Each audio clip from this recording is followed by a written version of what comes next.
दोस्तों, स्वागत है आपका स्पिरिचुअल स्पार्क चैनल पर। क्या आपने कभी सोचा है एक राजकुमार अपनी सारी शान शौकत छोड़कर साधु क्यों बन गया? यह कहानी है सिद्धार्थ गौतम से बुद्ध बनने तक की एक ऐसी यात्रा जिन्होंने दुनिया की दृष्टि को बदल दिया। तो चलिए स्टार्ट करते हैं गौतम बुद्ध की पहली कहानी। गौतम बुद्ध को बोध की प्राप्ति। निरंतर 7 दिन और 7 रात्रि गौतम पीपल के वृक्ष के नीचे बैठे थे।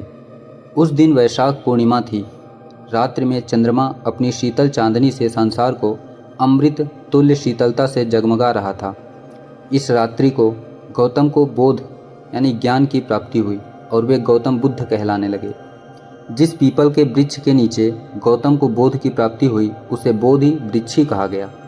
बोध गया बिहार के प्राचीन मंदिर के पीछे आज भी यह बोधि वृक्ष और वज्रासन विद्यमान है। गौतम को जिस समय बोध की प्राप्ति हुई उस समय उसकी आयु 35 वर्ष थी।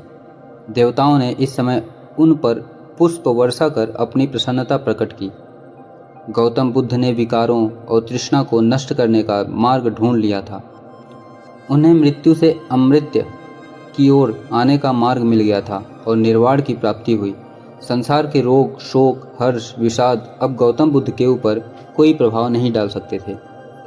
उन्हें दिव्य ज्ञान की प्राप्ति हो गई थी और उसी दिव्य ज्ञान की छटा बिखेरने के लिए वे भ्रमण को निकले। जो 5 ब्रह्मचारी गौतम बुद्ध को भोग लिप्त मानकर त्याग कर आए थे वे एक स्थान पर साधना कर रहे थे। भ्रमण करते हुए गौतम बुद्ध उधर से आ निकले। 5 ब्रह्मचारियों ने गौतम बुद्ध की दिव्य मुख मुद्रा देखी तो चकित रह गए। वे समझ गए थे कि उन्हें बोध की प्राप्ति हो गई है। वे 5 गौतम बुद्ध के चरणों में गिर पड़े। बुद्ध ने उन्हें अपना शिष्य बना लिया और उन्हें उपदेश दिया। इस उपदेश में बुद्ध ने कहा, धर्मपरायण जीवन जीने के लिए मर्यादा का पालन करो, तृष्णा को त्याग दो और जाति पाति के भेदभाव को समाप्त करो तथा सभी से मृदुल मधुर व्यवहार रखो। गौतम बुद्ध का यह उपदेश धर्म चक्र प्रवर्तन कहा गया। यह उपदेश अत्यंत सरल और स्वीकार्य था। इससे सामान्यतः सभी का भला होता था। अतः कुछ ही समय में बुद्ध के सैकड़ों शिष्य बन गए। इसके बाद उन्होंने संपूर्ण देश में धर्म प्रचार आरंभ कर दिया। उन्होंने अपने 60 प्रमुख शिष्यों को धर्म प्रचार के लिए चारों दिशाओं में भेज दिया। गौतम बुद्ध वर्ण भेद, रूढ़िवाद और यज्ञ के लिए की जाने वाली हिंसा के विरुद्ध थे। वे कहा करते थे, हिंसा मानवीय धर्म नहीं है। यदि बलि देने की इच्छा है तो प्राणी मात्र की बलि देने की अपेक्षा अपने विकारों और वासनाओं की बलि दो।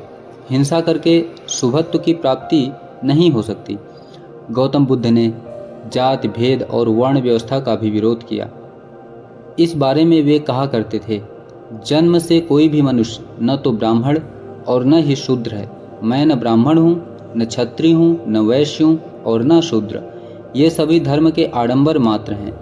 मैं एक सामान्य जन हूँ। जब कोई व्यक्ति संघ में सम्मिलित होता तो उससे उसके जाति धर्म के बारे में कुछ भी नहीं पूछा जाता था।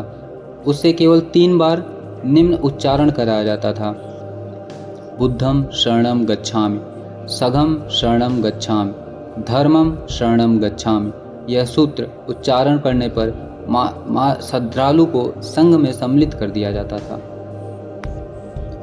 दूसरी कहानी, यक्ष का उत्पात। श्रावस्ती नगर के आणविक गांव में एक बड़ा दुर्दांत यक्ष रहता था। एक पीपल वृक्ष के ऊपर जिसका वास था। वह नित्य एक प्राणी की जान लेता था। लोग उसके भय से क्रमवार व्यक्ति को उसके पास भेजते थे।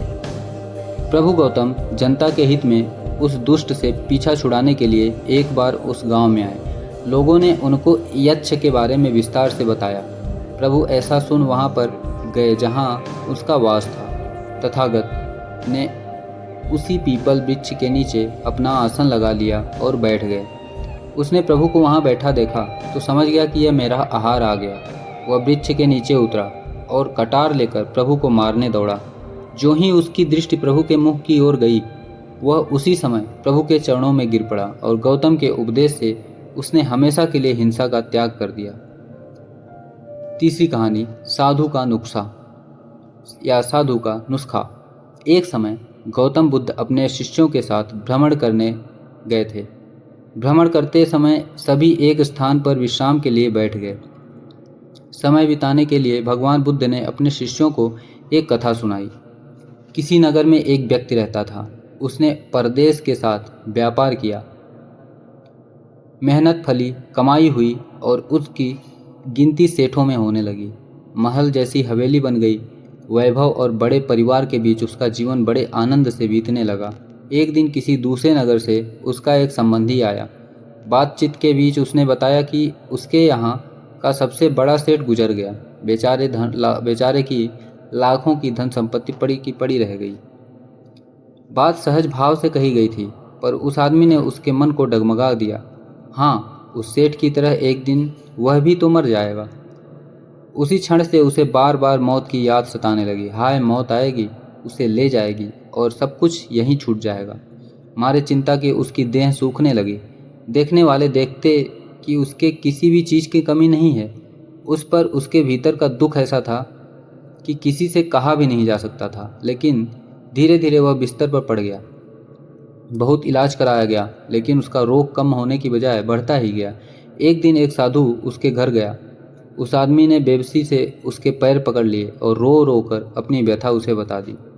सुनकर साधु हंस पड़ा और बोला, तुम्हारे रोग का इलाज तो बहुत ही सरल है। उस आदमी के खोए प्राण मानो लौट आए। अधीर होकर उसने पूछा, स्वामी जी, वह इलाज क्या है?